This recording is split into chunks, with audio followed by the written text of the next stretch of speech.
शादी के 7 साल बीतने के बाद भी पति पत्नी में काफ़ी झगड़े होते रहते थे। झगड़ों की वजह तो अलग अलग होती थी, लेकिन उनमें सबसे मुख्य वजह यह थी कि पति और पत्नी के विचार कभी आपस में नहीं मिलते थे। जहाँ पति स्वभाव से नेक, सेवाभावी और सबके प्रति संभाव रखने वाला था, वहीं पत्नी का स्वभाव स्वार्थी और भेदभाव करने वाला था। पति पत्नी के स्वभाव और उसके व्यवहार से तंग आ गया था।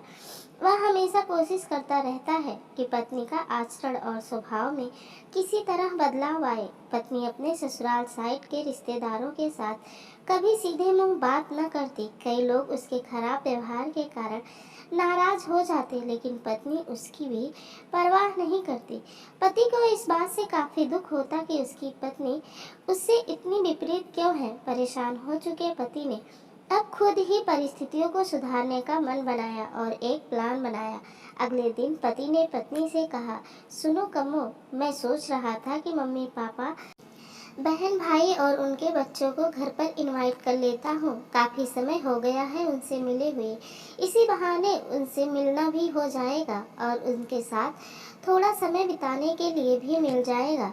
तुम क्या कहती हो? पत्नी के चेहरे से साफ दिख रहा था कि इसे ये आइडिया पसंद नहीं आया, लेकिन उसने पति का मन रखने के लिए बेमन से हाँ कह दिया। पति खुश हो गया और पत्नी को अगले दिन अच्छा खाना बनाने के लिए बोलकर सभी को फोन करके बड़े प्यार से अपने घर आने के लिए न्योता देने लगा।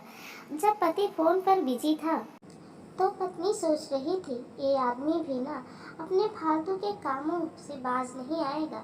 क्या जरूरत है सबको घर पर बुलाने की?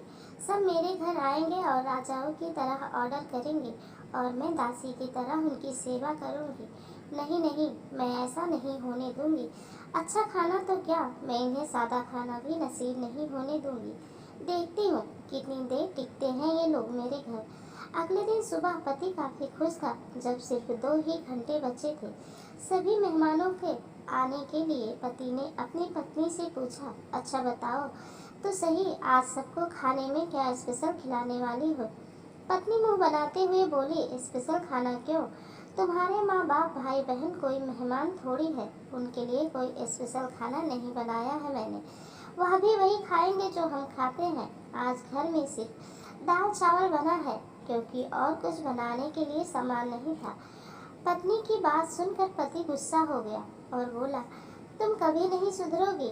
अगर घर में सामान नहीं था तो मुझे एक बार बता दिया होता, मैं बाजार से जाकर ले आता, लेकिन कुछ ढंग का तो खाना बना लेती।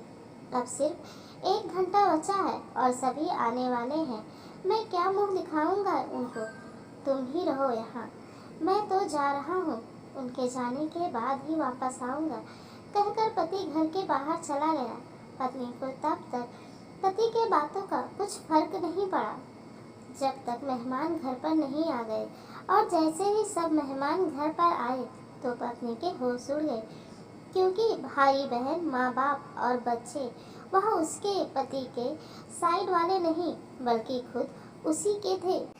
यानी कि पति ने अपने माँ बाप को नहीं, अपने ससुराल वालों को खाने पर इनवाइट किया था। पत्नी अब काफी परेशान हो गई, क्योंकि अपने ससुराल वालों को परेशान करने के लिए न सिर्फ उसने सादा खाना बनाया था, बल्कि खाने में ज्यादा नमक और मिर्च भी डालकर रखा था।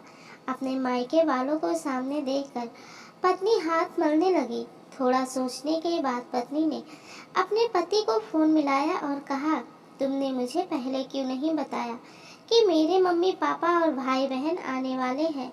तुम पहले बता देते तो मैं अच्छा खाना उनके लिए बनाती। पति ने कहा, मैंने वही बताया जो मैं मानता हूँ। मैंने कभी तुम्हारे परिवार वालों को पराया नहीं समझा और तुमने कभी मेरे परिवार वालों को अपना नहीं माना। और मैं जानता हूँ कि तुमने यह सोचकर कि मेरे मम्मी पापा और भाई बहन आने वाले हैं, जानबूझकर घटिया खाना बनाया। अब तुमने जो किया है उसे तुम खुद ही भुगतो। मुझे पता है तुमने मुझे इसलिए फोन किया होगा ताकि बाहर से खाना मंगवा सको, लेकिन मैं ऐसा नहीं करूँगा, ताकि तुम्हें तुम्हारे किए की सजा मिल सके। इतना कहकर पति ने फोन कट कर दिया।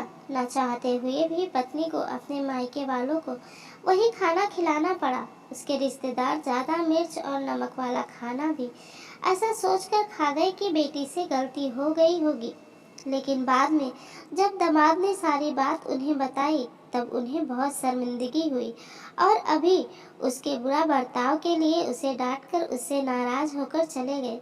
कहानी अच्छी लगी हो तो प्लीज़ लाइक शेयर सब्सक्राइब करना ना भूलें।